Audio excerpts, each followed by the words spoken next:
Hey YouTube, what's up? Thanks for tuning in. I received a new small receiver for my Flysky Noble today, the FGr4B. Got it for a quite reasonable price, a little bit more than 30 bucks. And what I did not know so far, after reading the reviews, I checked it. It does even come with a voltage sensor wire. That's cool. That's not in the description. And this works awesome. Setting this up is not super easy. I will show this to you in this video. The FGr4B was the very first Flysky receiver for my Noble I received, which I did not have to update before binding it to my Noble. My Noble is not on the very last firmware, it's on the 2.0.99. Didn't do the latest firmware update, a little bit afraid because I have so complicated settings there and this export import stuff doesn't work super nice for me. And I simply could bind it to my Noble without updating the firmware before. Binding works super easy. You have a bind button and you can either press the bind button and then connect it, or you can switch on the power and then press the bind button for about 3 seconds. If you have to do a firmware update, you have to press it for about 10 seconds. There is a manual with the FGr4B, but I did not see how to set up the voltage sensor. First, let's check this small receiver and compare it to the other Noble receivers I have. It's not super small. So that's the FGr4S most of us have.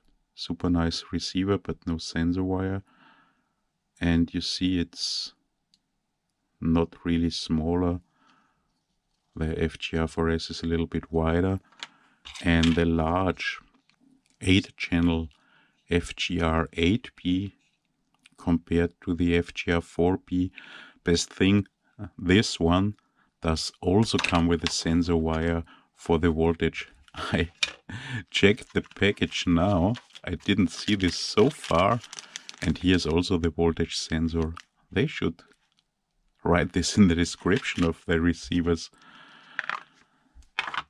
And the GRM, my favorite receivers for the micros, it's significantly smaller than the FGr4B. Binding, as already mentioned, is super easy. I will show it to you now. Channel 2. Small servo for testing. So I'll switch to a new model to show you binding again. Then plug in a battery.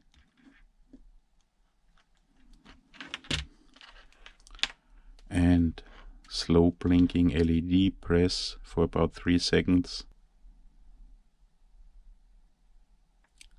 See, now it's fast blinking, bind mode, and as always go to receiver set, bind set, classic RX, start bind.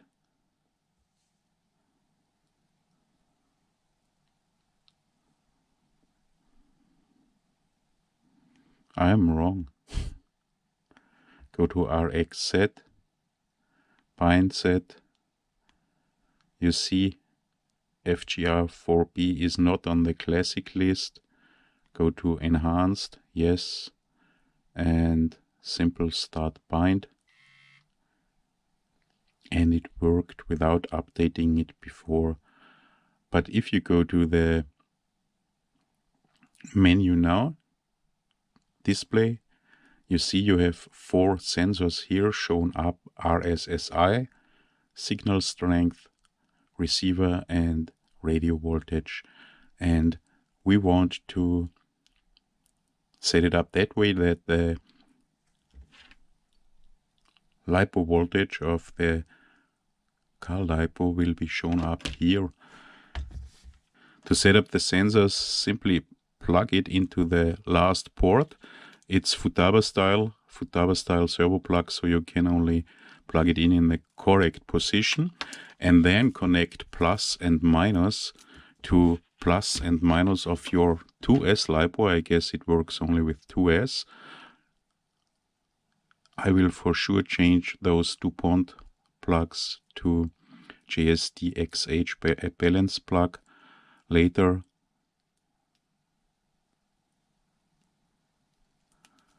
And now the voltage should show up on the display, but of course it does not.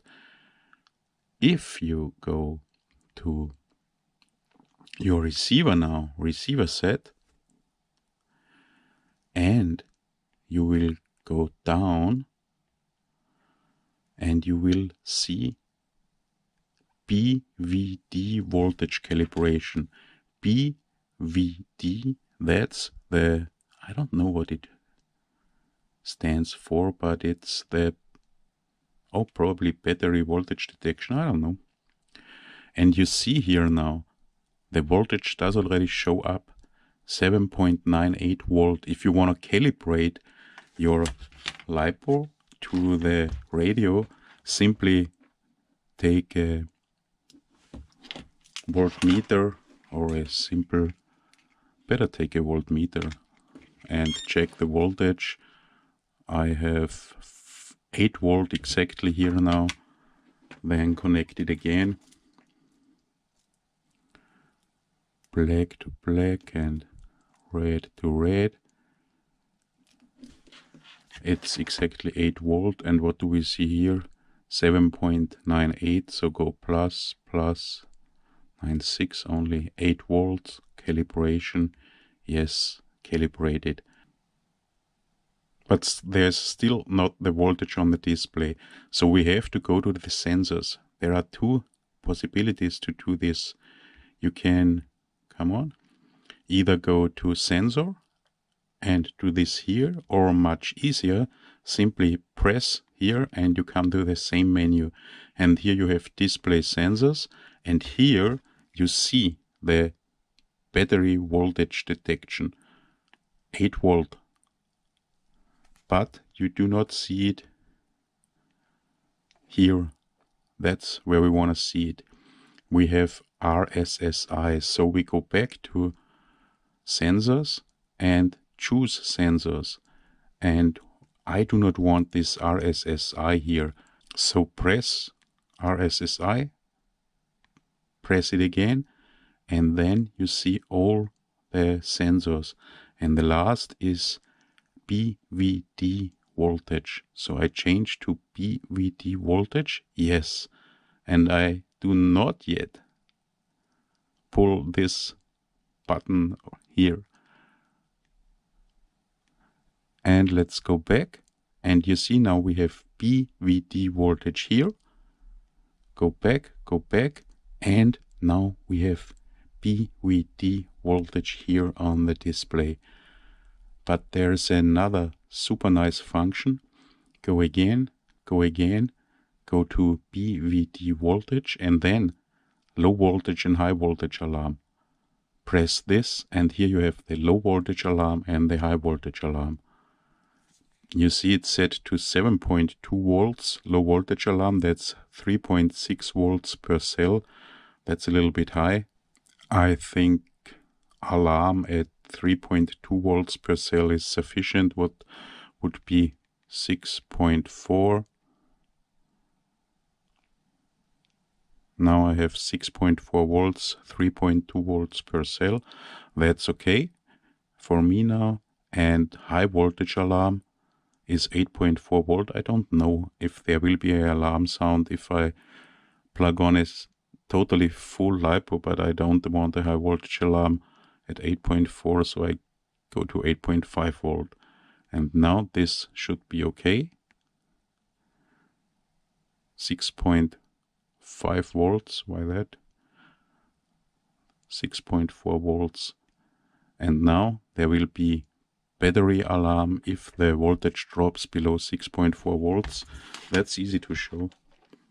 simply disconnect the battery from the sensor and you hear the alarm sound and red blinking, voltage low. Now it's only 0 volts. That's also a little bit annoying, because if you do not plug the sensor to the LiPo before connecting the receiver, the alarm will start. So that's it, that way. Please, Flysky, write in the description the FGr4B and also the FGr8B do come with a super nicely working low voltage sensor. Thanks for watching, guys. I'll be back.